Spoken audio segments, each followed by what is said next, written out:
welcome, ladies and gentlemen. I'm your host Bill, and this is a hobby episode that I am doing. As you might be able to hear, my voice is pretty raspy still right now, very low. Still recovering, but I still found some strength in me to try and do a little bit of hobbying. So right now I'm going to be painting up a 2 squads of Neurothropes. I am using counts as because I found 2 old Zoanthropes in my hobby box. So yeah, let's get to it. So of course I've zenathal primed everything beforehand. I'm sure that doesn't surprise anyone because that's a very boring process of this entire thing. And as you can see, the paints I'll be using to base coat the miniatures today are Plague Bearer's Flesh and Blood Angel's Red, both of which are Games Workshop contrast paints. So as you can see, I'm using a battery-powered airbrush. Please keep in mind that if you are using a battery-powered airbrush, yes, it is much more mobile. Yes, it is much more convenient. You don't need to have like a big space to store an airbrush, but you do have to be very mindful of how long the battery is able to keep its charge on. For my one, I've tested it. It's about an hour, give or take maybe like 5 or 10 minutes. Because of course, as the battery gets weaker, you are going to see a dip in the PSI of your battery compressor. Also, since it is a battery compressor, you are locked in to about 21 to 29 PSI. So, you can't achieve those high PSIs that like a normal air compressor will be able to do, and you don't have that fine tuning of adjustments. So it's really the advantages of this kind of system are convenience, small form factor, and the fact that you just it's a lot easier to get everything set up. It's a plug-and-play system, so yeah, it's pretty handy. It's pretty handy. So as you can see, you can get some pretty accurate streams with the airbrush.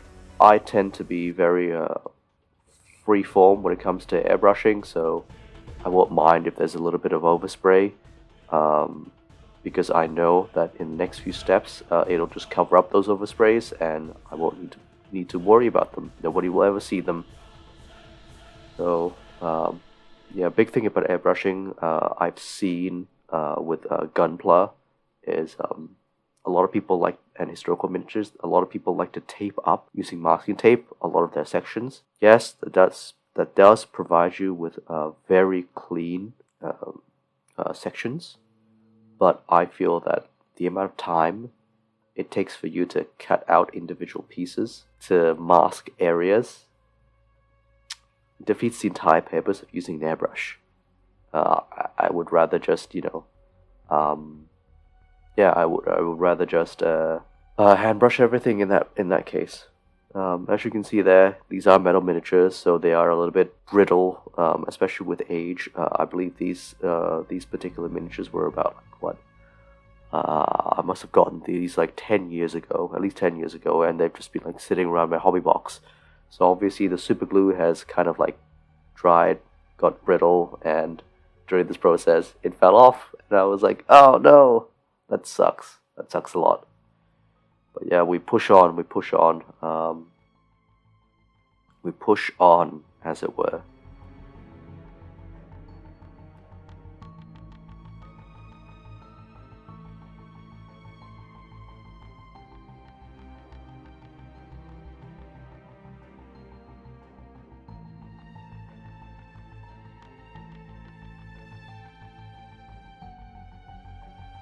So we're just moving on to our first shadow, which is going to be the AK Miniatures Chocolate Chipping.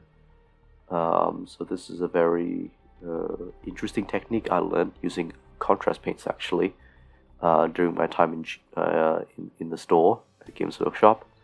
So it's a technique called undershading, where you wouldn't usually use an airbrush, but it does save you a lot of time, where you are going to force the perspective of a model by painting in shadows. So by doing that, you're not leaving everything up to just the shades, because the shades are not infallible. They won't get. Occasionally, when you do put a lot of shades on, you will get weird pooled areas where it looks very unnatural. So with this technique, it's a technique I like to use before I apply shades, just to reinforce those really dark areas, so that I can just apply an extremely thin, even shade across the entire model, and I won't need to really lay on the shades. So this is probably one of the funnest part of the techniques, because it's really quick, it's really easy, and you can almost immediately see the effects of undershading, especially once you start adding in the black. So the second shadow, which is Ak Miniatures Black, we're just gonna focus on underneath the carapace, and also like in those like neck. I don't even know what you would call them. Like you underneath those neck grooves, and just underneath those like very spindly, scrawny arms that the Zoanthropes have.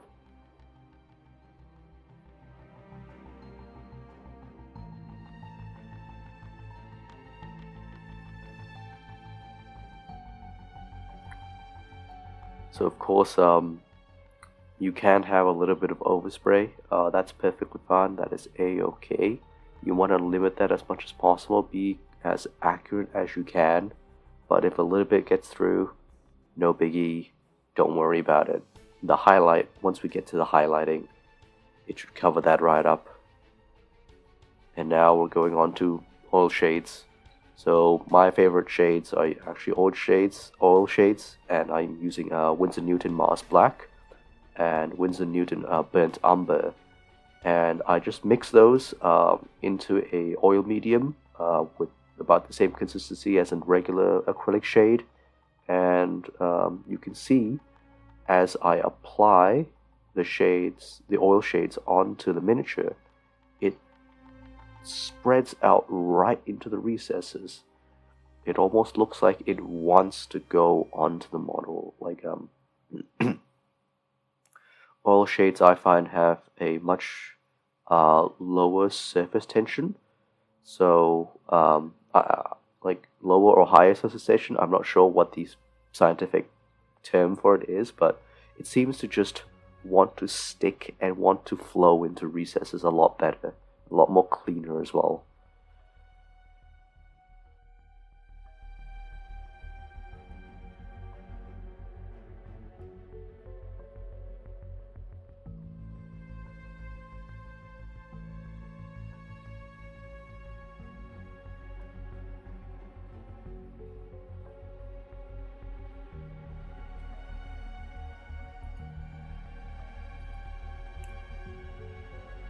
So obviously with the Mars Black, you gotta be a bit more wary of it, because it is a much more stronger pigment. So the amount you put on and the thickness of the shade really plays a part into how much of it gets on. But if you do put too much of it, don't worry. In the next step, we'll be removing some of it using some Q-tips, so it'll cover up any mistakes that you do.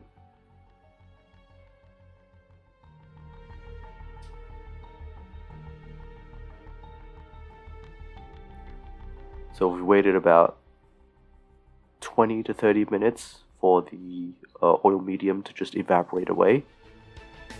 And we're going to be using a dry Q-tip first of all to gently remove the excess pigment. I do emphasize gently. You don't need to be putting pressure on this thing. You just want to remove the surface.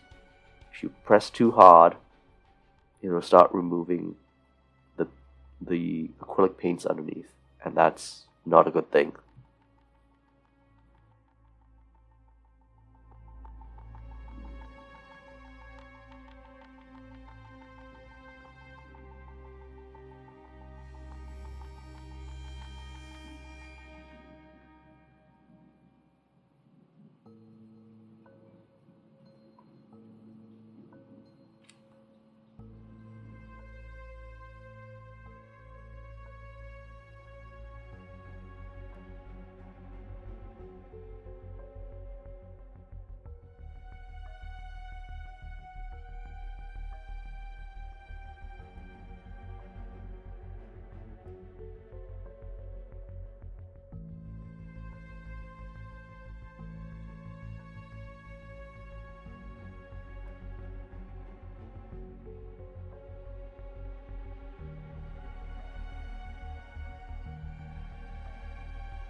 So we are going to be very gentle about this. Again, I'm very careful not to press too hard on the miniature. If you press too hard, you start taking off some actual paint, and that's definitely not what we want.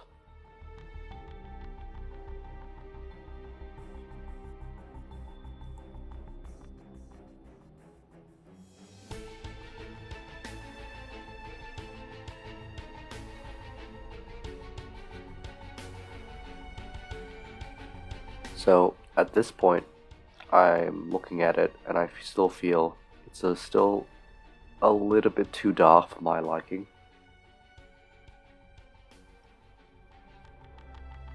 So I'm just going to get a clean Q-tip and I'm going to dip it into a tiny little bit of oil medium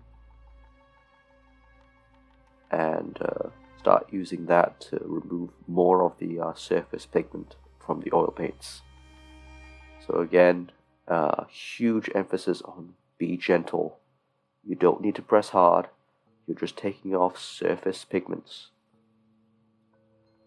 And you can see the big difference before and after I did that, especially on the second zoanthrope, where I'd applied a little bit too much.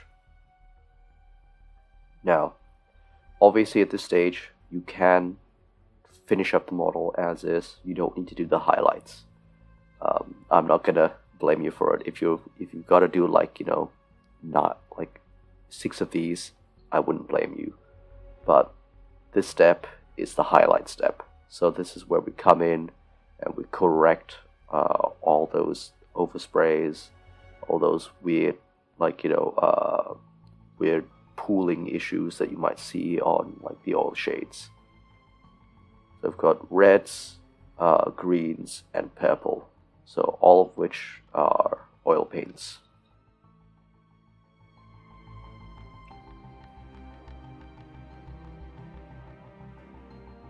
So, yeah, why I choose to use oil paints, because I like the option of time. Oil paints don't dry very quickly, so it gives me the space and the breathing room to manipulate the paint as and when I need to. So the worst thing I've encountered is when I'm applying a nice wet blend on a miniature, and then suddenly, like halfway through the wet blend, the paint on the miniature just dries. So I don't like that. So that's why I've switched over to oil paints, because it does afford me the luxury of time. And in all intents and purposes, it acts the exact same way as an acrylic paint, except it does have a higher pigment ratio in the mixture. So I find that oil paints oil paint colors are much more vibrant, and the dark colors are much darker than acrylic paints. So it's something to reconsider. So right now, I'm using a second brush that is clean to feather in the edges of the highlights I've just done, so that it blends into the model. So you're not getting those like really harsh stark lines. Then after which I'm applying the red highlights on the carapace. If you haven't noticed, my color scheme is kind of like an offshoot of the classic Leviathan color scheme. Is it Leviathan? No, it's Behemoth. Yes, it's Behemoth. Sorry about that. Oh. So it's an offshoot of the classic Behemoth color scheme, red carapace, but instead of like pale skin, I'm using kind of like a really grungy green. So I find that it works really well. And yeah. If you guys have any custom high fleets that you'd like to, have me see, send them my way on my Instagram page, or link them down below. I would love to see some hive mind ideas. So same thing, I'm just feathering the harsh lines and the highlights to make sure it blends into the miniature, so that you don't get those harsh lines.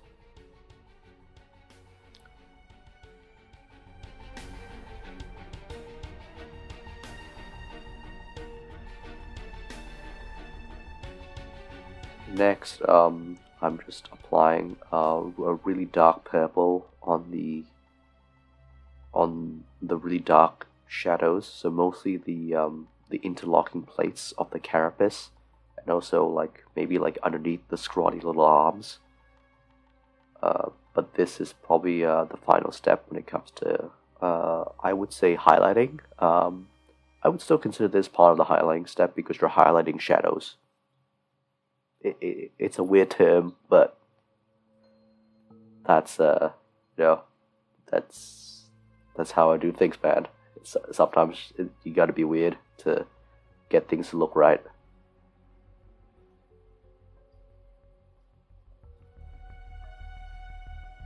So as you can see, I'm really refraining from using lines when it comes to these shadows. I'm using more so dots, because I find that shadows aren't super consistent. You don't want consistent lines because it looks really unnatural to me. So again, I'm expanding those dots and connecting them together as I'm feathering them in together, so that it looks a lot more natural. So it looks like it actually belongs onto there, so it's not just painted on.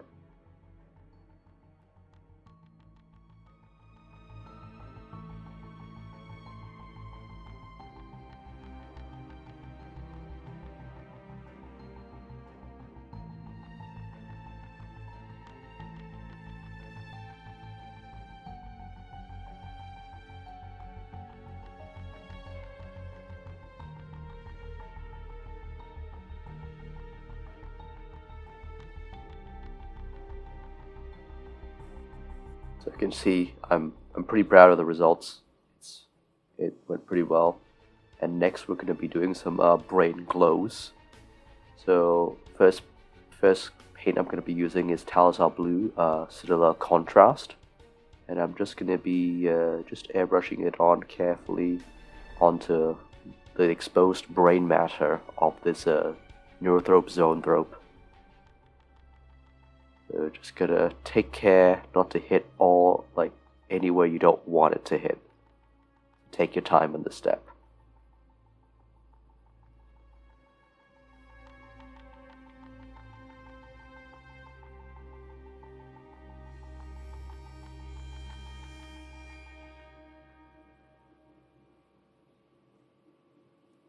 So obviously, great time. I had a blockage on my airbrush, not sure from what.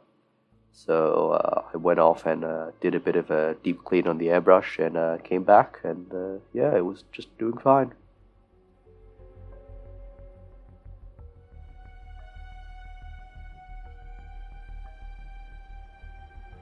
Of course, I'm still fairly new at airbrushing, so how long I should be hanging around like certain areas, still a little bit not too sure about that. But it is a journey. It is a journey, and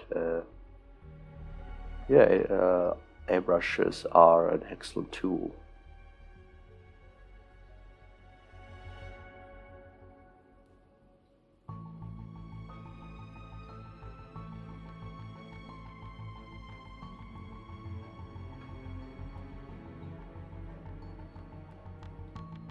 So just done both Zoanthropes with the Talisar Blue,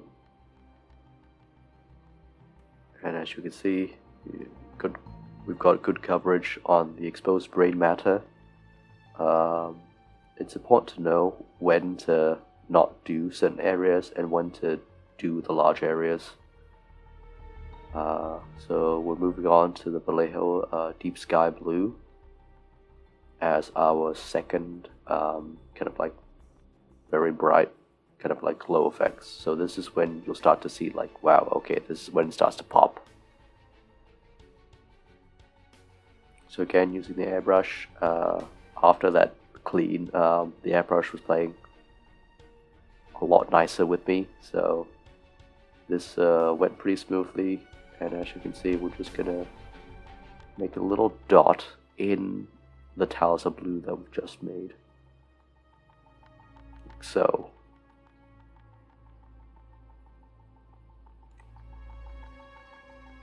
that's that airbrush naturally towards the edges of that dot has a little bit of overspray, and that blends in the Talisar Blue and the sky blue together to get a nice like gradient, nice easy gradient.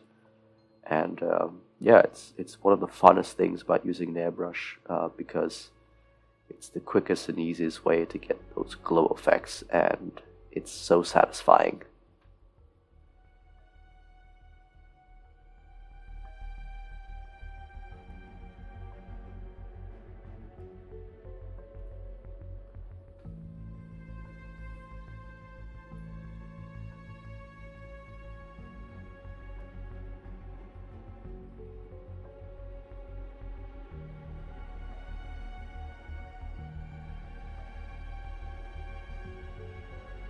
And last but not least, we're going to be putting some highlights using Windsor Titanium White. Again, as I said, oil paints tend to have a higher pigmentation ratio in the recipes, so this white is really, really white. Like, I did some little dot highlights on the teeth, as you can see now, and from a distance, from a good like maybe 12-inch distance, I can see the teeth. They're that bright, so be careful. Less is more when it comes to using this white.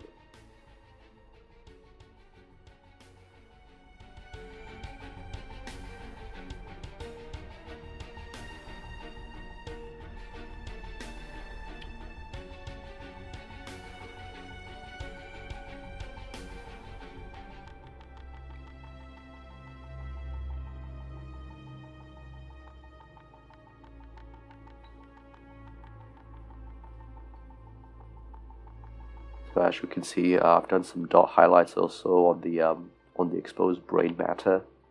Just some little lines here and there. Nothing too fancy, nothing too ostentatious, but it's a good brain glow effect. Next, we're going to be doing some texturing on the base with Vallejo Thick Mud. I love these pots because, well, they're so huge, they're so massive. You get so much texture paint out of them, and they're only a little bit more expensive than the Citadel texture paints, which you get like a tiny like 24 ml tub, whereas this thing is like 200 ml. So definitely, if you see it at your local hobby store, pick up a tub that'll last you for years, or at least a year. if you're like an avid painter like me.